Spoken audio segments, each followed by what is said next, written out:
Tapi percaya saya, di mana-mana orang-orang non-Islam itu banyak sekali yang berprestasi, lebih berprestasi daripada orang Islam. Normal Gini aja. Pak, masalahnya kita sendiri itu kadang diislamisasi. Saya sendiri ngalami dulu itu, Enggak. Tapi kalau kamu itu enggak, masa nggak kamu boleh. enggak gini gitu. Kita kalau kita nggak mau diperlakukan seperti itu, kita juga nggak boleh perlakukan gitu ke orang lain. Tapi percaya saya, di mana-mana orang-orang non-Islam itu banyak sekali yang berprestasi, lebih berprestasi daripada orang Islam. Jadi nggak perlu takut. Nah, yang jadi masalah adalah mereka orang-orang yang non-Islam ini takut. Nah, siapa suruh jadi takut? Kalau saya kan memilih untuk nggak mau takut. Dari saya SMP saya udah teriak, walaupun dikeroyok babak belur. Dari SMA saya sudah teriak. Jadi Sebelum melanjutkan, Reaksi Nusantara mengundang Anda untuk menyikapi narasi sesuai dengan tema narasi video yang kami sajikan. Suarakan pendapat Anda untuk mendidik masyarakat dari sudut pandang Anda yang berbeda. Dengan tujuan untuk menemukan fakta atau data yang valid dari narasi atau berita politik yang belum tentu sesuai dengan fakta. Perbedaan pendapat Anda akan menjadi peluang besar untuk menentukan kebenaran sebuah narasi yang sengaja mereka bangun dengan tujuan berbeda-beda. Tugas kita adalah mengungkap orang-orang di balik penipuan berdasarkan narasi, agama, atau informasi berita palsu.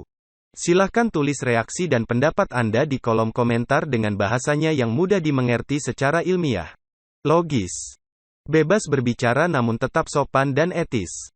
Syaratnya adalah, sebelum menulis komentar, Anda harus subscribe terlebih dahulu agar kami dapat menanggapi suara Anda secepat mungkin dan segera sampai ke sumber yang bersangkutan.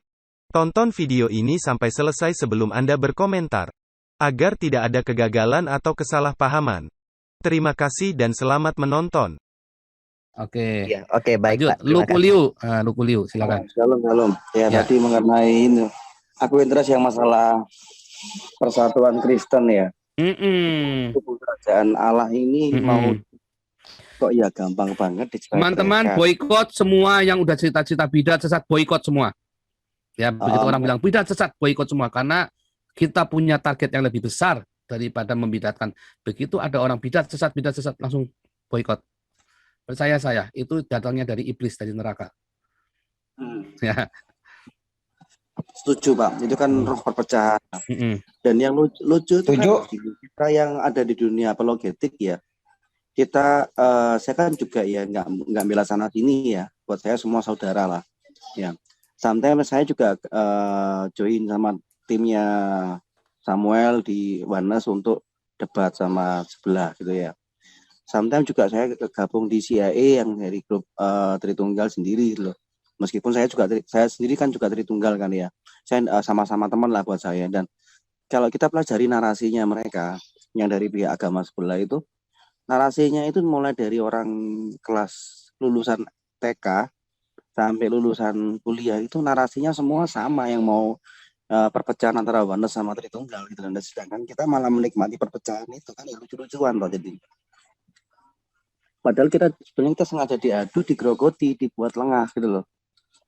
Biar nanti kalau kayak ini kan sudah terjadi. Mereka itulah Yudas Iskariot ya. Mereka itu Yudas Iskariot. Jadi memang mereka adalah pengkhianat di antara kita yang mengendaki perpecahan. Kayak makanya mereka nggak berani tampak muka toh. Makanya mereka nggak berani tampak muka, kayak Abdullah, Piong itu nggak berani tampak muka. Itu pengecut semua, nggak punya titik tuh. Itu Kristen yang nggak punya titik tuh. Ya kan? Itu kan mengotori bait kasih karunia ya, bait Allah, bait kasih karunia itu dengan kedagingan, dengan kebencian ya, jadinya akan lucu gitu loh. Terus gini Pak, sedangkan kita tuh digerogoti habis-habisan, salah satunya juga di beberapa tempat kerja di masa lalu saya, dan ya yang mungkin saat ini di beberapa teman saya ya. Yang lucu tuh gini juga, untuk teman-teman yang mungkin dengar ini dan pengusaha juga ya, juga perlu diwaspadai, karena ini saya juga pernah mengalami sendiri ya. Jadi kalau kita kadang kan, kita orangnya nggak rasis ya, kita Pancasilais itu kan seperti itu ya. Tetapi gini, di belakang mata kita ya, kalau kita orang-orang kadrun itu, kita juga harus lihat lagi mereka ke bawahnya bagaimana. Semisal saya di kapan lalu ya, bekerja di perusahaan yang notabene bukan muslim ya, non muslim ya. Tetapi saya di tempat kerja saya itu waktu itu ya, itu yang namanya kadrun itu bikin kayak hierarki Pak.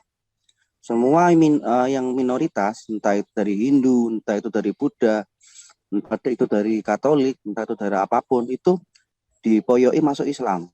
Kalau nggak masuk Islam, kamu bakal dipersulit, dipindah, di rolling kemana-mana, akhirnya dibuat nggak betah dan akhirnya dibuat resign. Ya, itu ada terjadi dan itu banyak banget. Makanya teman-teman yang pengusaha yang non Muslim ada baiknya pakai skala, Pak. Skala kalau yang non Muslim harusnya minimal berapa persen, sehingga meminimalis ada indikasi seperti itu, Pak. Nah, saya kira nggak usah begitu, nggak usah. Jadi atau paling nggak ada pengawasan. Nah, itu namanya diskriminasi, nggak boleh. Kita normal aja. Gini Pak, masalahnya kita sendiri itu kadang diislamisasi. Saya sendiri ngalamin dulu itu. Tapi kalau itu kamu nggak boleh. Kita kalau kita nggak mau diperlakukan seperti itu, kita juga nggak boleh perlakukan gitu ke orang lain. Tapi percaya saya, di mana-mana orang-orang non-Islam itu banyak sekali yang berprestasi, lebih berprestasi daripada orang Islam. Jadi nggak perlu takut. Nah, yang jadi masalah adalah mereka orang-orang yang non-Islam ini takut. Nah, siapa suruh jadi takut? Kalau saya kan memilih untuk nggak mau takut. Dari saya SMP saya udah teriak, walaupun dikeroyok babak belur.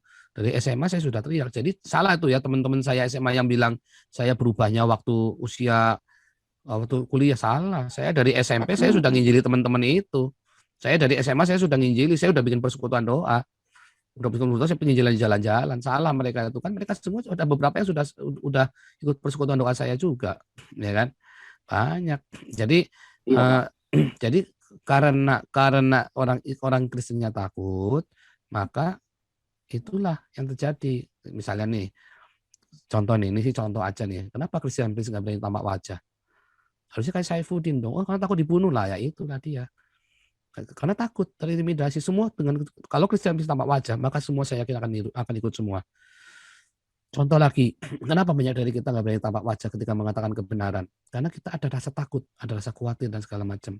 Makanya ayo hentikan roh ketakutan itu. Stop untuk merasa takut. Karena rasa takut itu menular. Rasa takut itu menular. Nah, keberanian itu juga menular. Makanya saya sedang sampaikan seperti keberanian itu. Teman-teman jangan takut untuk didiskriminasi. Tampil, nanti Tuhan yang bela. Contoh ya, saya punya kenalan satu orang ya di Jerman itu ya, ada satu yang ikatan dinas pegawai pemerintah. Dia ditindas begitu rupa ya, karena imannya, karena dia nggak mau ngikutin yang lain untuk nggak jujur, terima suap apa segala macam. Teman-temannya khawatir, akhirnya dia masukkan kotak terus.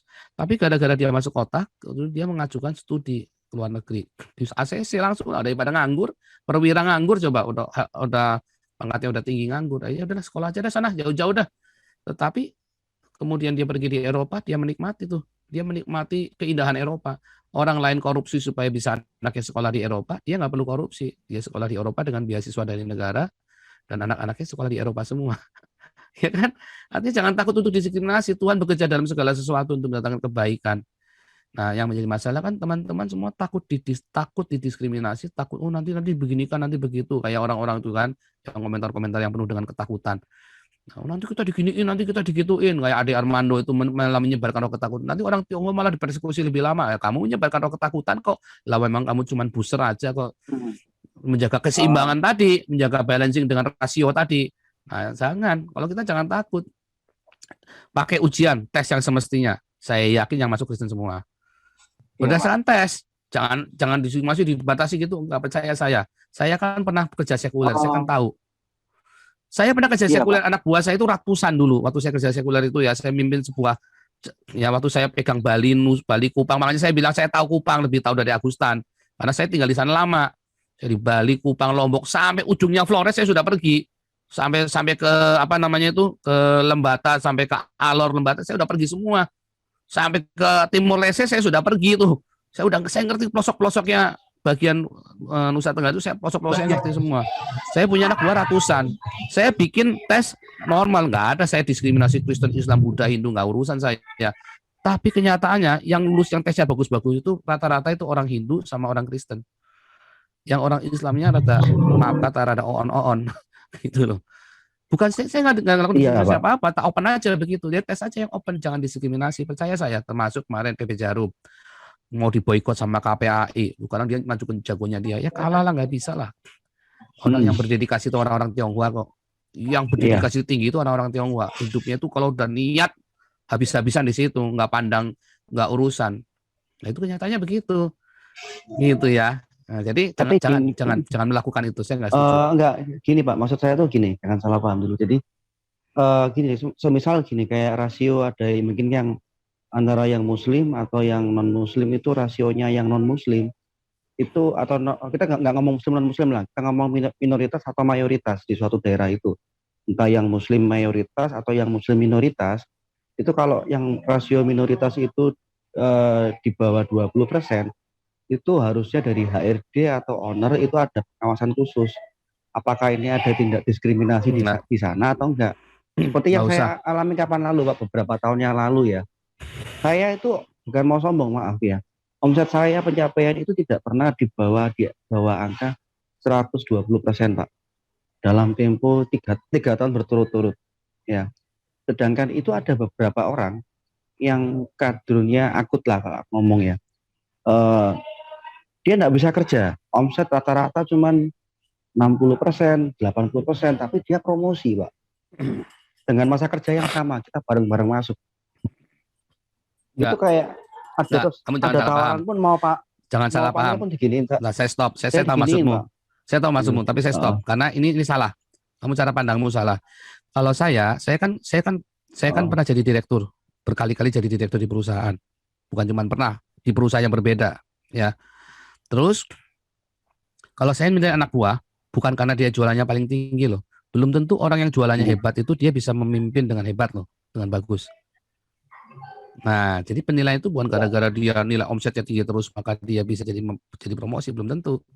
Banyak orang yang omsetnya tinggi, salesnya hebat, tetapi dia tidak bisa bermain tim di dalam tim. Banyak orang yang salesnya hebat, tapi dia buat sendiri. Banyak orang hebat itu buat dirinya sendiri, bukan buat orang lain. Nah, orang-orang seperti ini nggak bisa bermain di tim. Jadi kamu juga harus tahu masalah itu. Jadi saya yakin bukan masalah. Saya yakin itu harus bedakan. Jangan berarti bahwa kamu omsetnya 120% yang dia cuma 70% dia nggak bisa naik. Enggak. Banyak orang ya yang nilai waktu kuliahnya Nasakom, nasib 1, IPK-nya, tetapi ketika dia kerja di perusahaan dia selalu jadi direktur. Iya, betul. Nah, tapi orang yang IP-nya 3,5 kerja di perusahaan mentok jadi manajer. Kenapa? Karena orang yang IP 3,5 ini belajar terus, sementara orang yang Nasakom ini belajar bergaul, belajar EQ-nya. Jadi harus bedain. Iya Pak. Jadi gini Pak, kalau ada penilaian itu kan ada 5 sistem penilaian Pak, leadership, terus selling point, terus rata-rata omset itu berapa, dan ada 5 penilaian di perusahaan saya. Dan dari 5 penilaian ini bukan cuma sales ya, 5 penilaian ini tidak untuk orang itu hanya 1 yang bisa masuk. Dari sisi administrasi.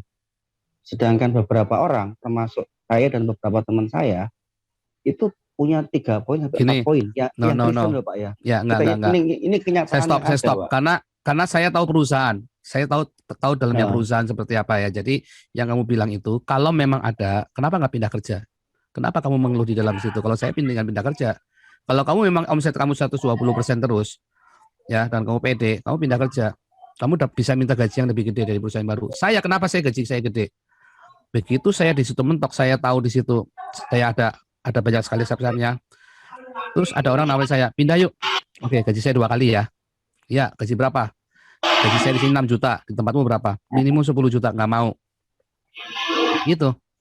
Kamu kan tahu saya kerjanya bagus. Oke, 15. Deal, masuk sana 15. Kasih mobil, kasih rumah, segala macam. Terus di situ saya udah berprestasi. Oh, itu ternyata perusahaan family itu, orang Cina Medan semua tuh. Nggak bakal mentok, saya pasti mentok udah. Di situ terus. Udah saya pindah, saya masuk perusahaan multinasional. Gajinya berapa? Pasti 2 kali lipatnya. Makanya saya selalu kerja bagus dan saya tidak pernah mengeluh kepada atasan. Saya tidak pernah memberontak kepada atasan sehingga mereka tidak bisa punya alasan buat jelek-jelekin saya. Jadi ketika saya pindah, dan itu wajar, saya itu membawa diri saya sendiri, membawa kemampuan saya. Jadi pindah kerja aja Pak. Jangan mengeluh Pak, jangan merasa didiskriminasi, pindah kerja Pak kalau memang kita bagus. Makanya di dalam tekanan, ayo saudara-saudara yang Kristen, kerjalah tetap maksimum. Karena di dalam tekanan kamu bisa kerja maksimum, anggap itu latihan. Karena begitu kamu nanti kerja 2, 3 tahun, 4 tahun kamu bagus di situ, orang akan kenal kamu semua, kamu pindah kerja gaji kamu 2 kali lipatnya. Bayangin saya umur 29, gaji saya sudah 30 tahun, sudah 30 juta loh. Ya, nah itu contoh aja. Padahal saya cuma lulusan pertanian agroteknologi gitu. Bagaimana bisa caranya coba? Karena saya selalu tough dan saya nggak pernah mengeluh. Sehingga bos-bos saya kalau ngasih rekomendasi selalu high qualified. Dari saya kerja di bank, dari saya kerja di perkebunan, dari saya kerja di IT, semua saya selalu high qualified. Itu karena saya selalu kerjakan terbaik, walaupun saya tahu ada yang nggak beres, tapi saya nggak urusan, tutup mata saya hajar terus berprestasi, sehingga saya selalu dapat achievement terus. Nah, achievement itu yang saya pakai buat ngelamar kerjaan yang baru, nggak mungkin ditolak. Ngelamar 10, pasti dipanggil separuh, 5 itu pasti dipanggil, tinggal saya pilih gajinya yang paling gede saya pilih. Tapi biasanya saya yang di hijack, biasanya saya yang dibajak, biasanya. Saya cuma ngelamar kerjaan cuma 2 kali, seumur hidup. Dalam nama Yesus, Jibril pergi. Langsung pergi kan.